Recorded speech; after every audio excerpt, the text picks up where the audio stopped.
Merhaba, bugün size gerçekten farklı bir çalışma yaptım. Çünkü ilk defa çocuklar için bir kıyafet diktim. Böyle yemek tarifi verecekmişim gibi bir heyecan hissediyorum ama aslında 3 malzemeli bir elbise tarifi vereceğim size. Aslına bakarsanız bu elbiseyi yapmak gerçekten dikişe ilk defa başlamış, hayatında hiç makine kullanmamış, hatta evinde dikiş makinesi olmayanların bile yapabileceği kolaylıkta bir çalışma. Çünkü çok az dikiş gerektiriyor ve çok az malzeme gerektiriyor. Ben elbisemi yaparken mesela altında görmüş olduğunuz gibi bir tütüden yararlandım. Ama siz bir tütü yerine evinizdeki fazladan perdeleri bile kullanabilirsiniz. Boynunda görmüş olduğunuz kısımdaysa biraz süs ve şatafat katmak istedim. Kendisinin yanına da incilerimi koyarak böyle süslü bir parça yaptım. Tabii ki bu kadar sihirli bir elbisenin sihirli de bir çubuğu olması gerekiyor. Bu sihirli çubuğu da bu elbisenin bir parçası olarak yapmaya çalıştım. Aslında böyle kendimce bir peri kostüm yapmaya çalışmıştım. Bu arada bu sihirli değneğin nasıl yapıldığı ile ilgili de videomu hazırladım. Buyurunuz, buradan izleyebilirsiniz. Sihirli çubuğun nasıl yapıldığı ile ilgili videoyu açıklamalar kısmına videonun sağ üzerine ekliyor olacağım. Oradan da izleyebilirsiniz. Ve hazırsanız lafı çok uzatmıyorum ve başlıyorum. Küçük prensesimizin giymiş olduğu ve bedeni rahat ettiği bir tişört. Biraz sihir için alüminyum folyo ve çubuklar. Belini yapabilmek için biraz lastik. Son olaraksa biraz tütü. Geri kalan her şey sizin hayal gücünüze kalmış. By the way, I will make this tutorial some part of Turkish, some part of English. Don't forget to open subtitles to continue stages. So, let's get started. You will need elastic, some basic shirt, a tulip, sticks, also and aluminium. Evde ortalama yarım saatinizi bile almayacak bir süre harcayacağınız bu video ile gerçekten evdeki küçüklerimizi çok mutlu edebilirsiniz. Ve hepsinden öte bu videonun bir amacı var. Instagram'daki takipçilerinden bir tanesi home office sebebiyle evinde daha fazla zaman harcayacağını ama bu süre zarfında küçük kızına kendisinden bir hatıra vermek istediğini söyledi. O yüzden evde bulabileceğiniz oldukça basit malzemelerle kızınızı ya da kuzeninizi, yeğeninizi, herhangi bir çocuğu gerçekten mutlu edebileceğinizi düşündüğüm bir video yapmaya çalışacağım. Çok az vaktinizi harcayacak, sonuncu ise çok keyifli olacak. Hazırsanız başlıyorum. Bu arada halen daha kanalıma abone değilseniz abone olmayı, Instagram'dan beni takip etmiyorsanız da takip etmeyi unutmayın. Gördüğünüz gibi bu içeriklerin hepsini oluştururken sizlerin kararlarını takip ediyorum. O yüzden beni içeriksiz bırakmayın. Hadi şimdi başlayalım.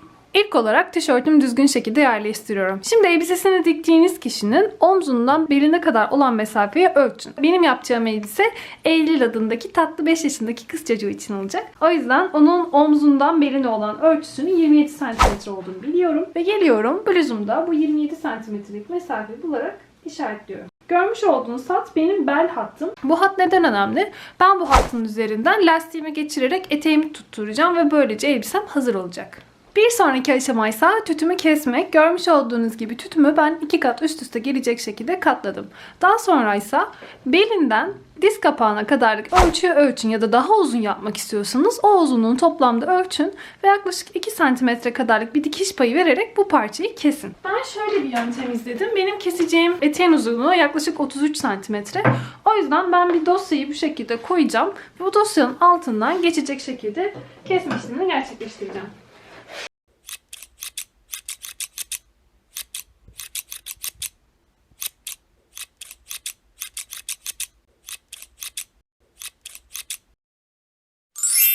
Artık eteğim de bitti. Bundan kaç kat yapacağım size kalmış. Ben ortalama 4 kat yapacağım. Çünkü prensesler gibi kabarık bir etek olmasını istiyorum.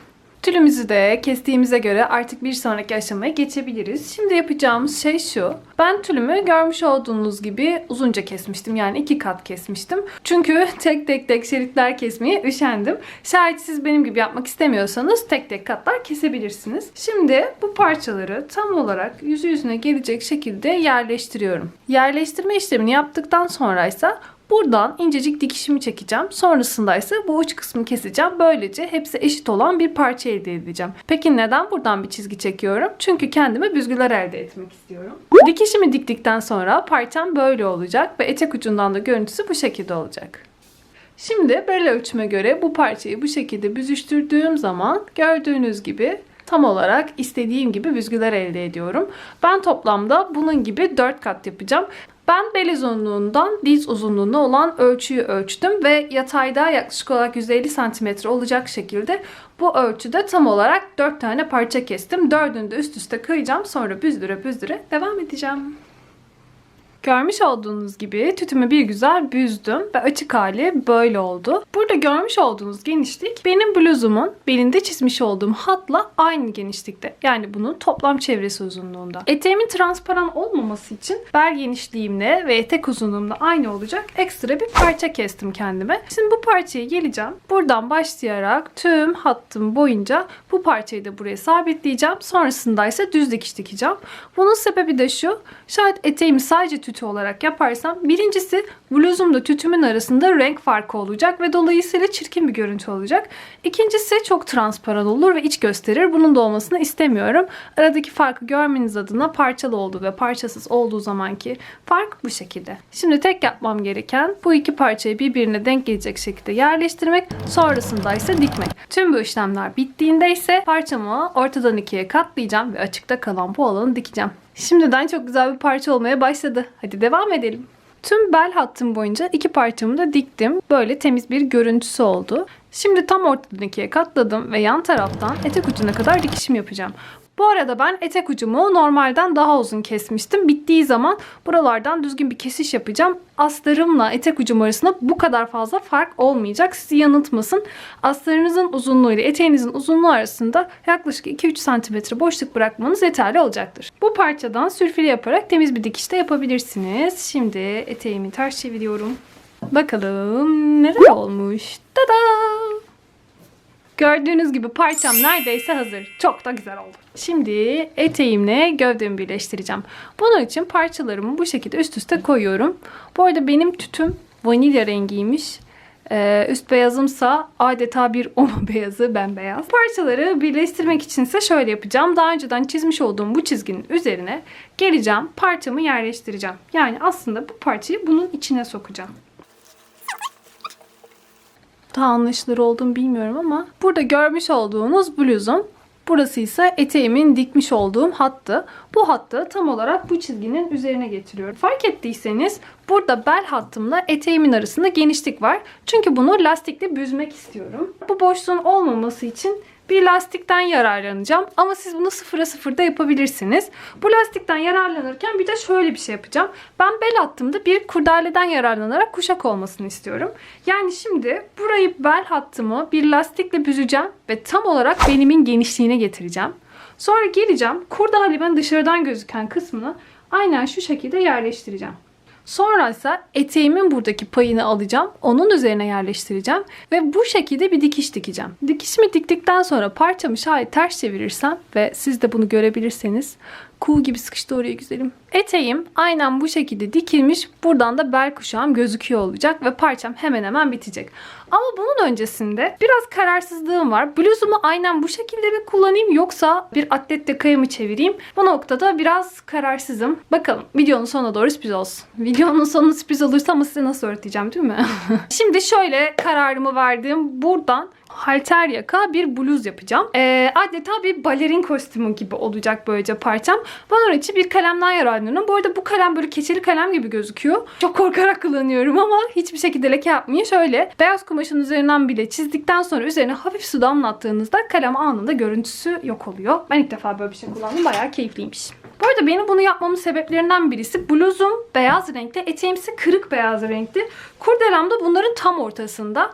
Elbisenin üzerinde bir bütünlük yaratmak istiyorum. O yüzden kollardan halter yaka yaptıktan sonra parçamı biye şeklinde döndüreceğim. Bunu da biyeyi dikmek için dolayısıyla şurada bir dikiş olarak 1 santimetrelik en azından pay vermem gerekiyor. Bunun için de şöyle yapacağım. Yaklaşık olarak omuz kısmından 1,5 santimetre hatta 2 santimetre olsun. 2 santimetreyi burada işaretliyorum. Aynı şekilde şuraya geliyorum. Burada da 2 santimetreyi işaretliyorum.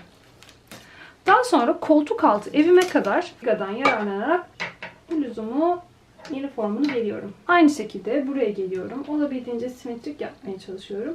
Burada da bluzumun formunu genel olarak takip ederek aslında şuradan yeni formunu veriyorum. Böyle geri dönüşüm videolarında çatır çatır kesiyorlar ya, bende kesinlikle o cesaret yok bence. Nasıl keseceğiz bakalım? Keselim. Ne dersiniz? Güzel olacak mı? Ben çok korkuyorum. Bu adımdan sonra şayet güzel olmazsa bir önceki adımda bırakmışım gibi düşünün. Pazarlığın böylesi. Aslında kolun önü ve arkasında fark vardır ama neticede bir çocuk bedeni. O yüzden bu fark bu kadar da önemli olmayacaktır diye düşünüyorum. Şimdi bir aşamasına gelecek olursak, kol kısmınızın tam uzunluğu kadar parçanızı önce oluşturun. Buradan dikin. Daha sonra ise kol evinizden içeriye döndürerek kesin. Üst parçamla işlemi bitireceğim ki alt ve üstü birleştirmek daha kolay olsun benim için. Görmüş olduğunuz gibi halkamı kestim. Şimdi yapacağım şey şu olacak. Koltuk altından başlayarak tüm hattım boyunca kurdalemi 0'a 0 olacak şekilde yerleştireceğim. Sabitleme işlemi sonrasında tüm koltuk altım boyunca bu parçayı dikeceğim. Sonrasında ise ters çevireceğim. Gördüğünüz gibi sol taraftaki parçamı yaptım ve açıkça söylemek gerekirse çok da güzel olmadı. Çok da güzel olmadı. Bunun sebebi de şu. Penye kumaşlar esneyen kumaşlardır ve ben buraya birit parçamı dikerken kumaşımı çok fazla esnettim. O yüzden de böyle dalgalı dalgalı bir görüntüsü oldu. Sizin de bu hatayı yapmamanız için baştan göstermek istedim. Şimdi bu parçayı sökeceğim. Normal içeriye katlayarak dışarıdan bir dikiş dikmeyi deneyeceğim. Umarım düzgün bir bitişi olur. Eteğimle astarımı zaten birleştirmiştim. Şimdi arasına lastiğimi koydum ve sabitledim. Lastiğimi yerleştirirken ben şöyle bir yöntem izliyorum. Lastiğimi uçtan uca geriyorum. Sonra iki taraftan sabitliyorum. Bu sabitleme işleminden sonra bir daha geriyorum. Bu sefer buradan sabitliyorum. Bu şekilde her çeyrekte aynı hareketi yapıyorum ve tam olarak oturtmuş oluyorum. Gövde ile eteği birleştirmeden önce şimdi tüm etek çevrem boyunca zikzak dikişle lastiğimi, eteğimi sabitliyorum. Sonrasında ise gövdeyle artık birleştirebilirim. Bluzumun kollarını kesip ilk başarısız denememden sonra parçaları içeriye doğru katlayarak dikmeyi denedim ve daha güzel olduğuna kanaat kıldım. Şimdi ise artık bedenimle eteğimi birleştirme vakti. Bunun için ilk işlem olarak belime bir kuşak koymak istiyordum. Kuşağımı gördüğünüz gibi belime çevreledim. Kurdalemden sonra eteğimi de bluzumun içinden görmüş olduğunuz gibi geçirdim. Şimdi tek yapmam gereken bluzum ve eteğimi tüm çevresi boyunca dikerek ters çeviriyor olmak. Sonrasında ise elbisem hemen hemen hazır olacak. Şöyle yakından da gösterecek olursam böyle sanki yeni doğan bir bluz gibi parçamı tamamen dikip ters çevirdiğimde artık görüntüm aslında gördüğünüz gibi bu şekilde olacak. Kurdalemi ilk kat olarak koymuştum. Sonrasında ise eteğim ve astarı parçamın içerisinden aynen bu şekilde geçirdim. Tüm bel hattım boyunca dikişimi dikeceğim. Sonrasında ise elbisem hemen hemen hazır olacak.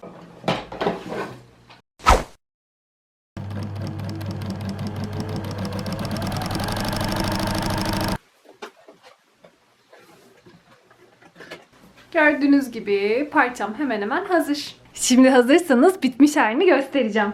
Hazır mısınız? Tada! Elbisem hemen hemen hazır. Dümdüz bir bluzdan buna nasıl evrildiğin hikayesi gerçekten benim için çok keyifli oldu. Şimdi işimiz tabii ki bitmedi. Temiz dikişlerini yapacağız. Bu arada benim saten kurdalem azdı. O yüzden burada incecik bir şerit yapmak zorunda kaldım. Sizin elinizde saten parçalardan varsa şayet arkasına önüne güzel fiyonklar yapabilirsiniz. Hatta bence bu boyun kısmını komple söküp kendiniz bir şerit keserek bu beline koyduğunuz saten parçanın aynısını boynuna da koyabilirsiniz ki bence harika olur. En önemlisi de bana sorarsanız arka kısma dev bir fiyonk koymak bu elbiseyi bambaşka bir noktaya getirir. Şimdi devam edecek olursak bir küçük ince işimiz daha var. Parçamı bildiğiniz gibi dikmiştim. İçeriden gözüken bu parçanın tamamen doğru şekilde sabitlendiğine emin olmam gerekiyor. O yüzden parçamı aynen şu şekilde yerleştireceğim ve buradan incecik bir dikiş dikeceğim. Bu sayede içerideki fazlalıkların eteğimi kötü göstermesine engel olacağım. Ama siz isterseniz bunu yapmaya da bilirsiniz. Beline oturduğunda böyle pofidik pofidik çok daha güzel durur. Sonucu görmeye hazır mısınız? Tada!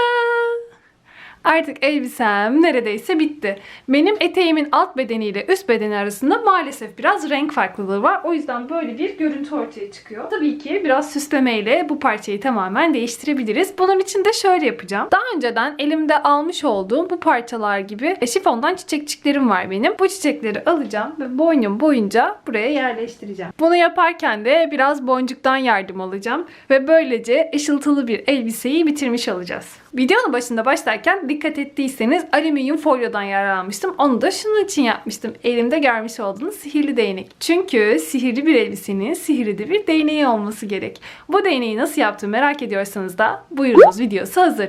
Videoyu izleyerek aynı sihirli değneğe sahip olabilirsiniz. Bu yöntemi izleyerek aslında bu parça için bir tane de taç yapabilirsiniz ki bence çok tatlı olur.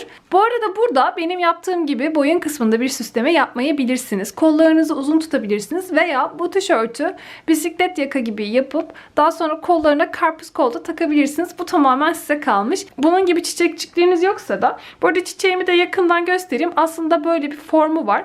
Bu formu ben şöyle yapıyorum. 1, 2 kat katlıyorum ve gördüğünüz gibi buralara monte ediyorum. Sizin elinizde halihazırda böyle çiçekler yoksa elinizdeki şifon ya da organze kumaşları keserek de yapabilirsiniz. Umarım videomu beğenmişsinizdir. Benim için bir ilk oldu çocuk kıyafetlerinin dikimi. Sizlerden çoğu zaman çocuk kıyafetleri nasıl dikerim diye sorular alıyorum. Aslında yapmış olduğum tüm kıyafetlerin hikayesi tek bir tişörtle başlıyor. Yani şu an kanalımda var olan bütün kıyafetlerin hepsini kendi çocuğunuz için de dikebilirsiniz. Çünkü yapacağınız tek şey tişört kumaşa koymak ve sonrasındaki bu parçayı yapmak. Benzer videoları yapmaya devam edebilmem için de beni desteklerseniz şayet beni çok mutlu edersiniz. O zaman haftaya cuma tekrar buradayız.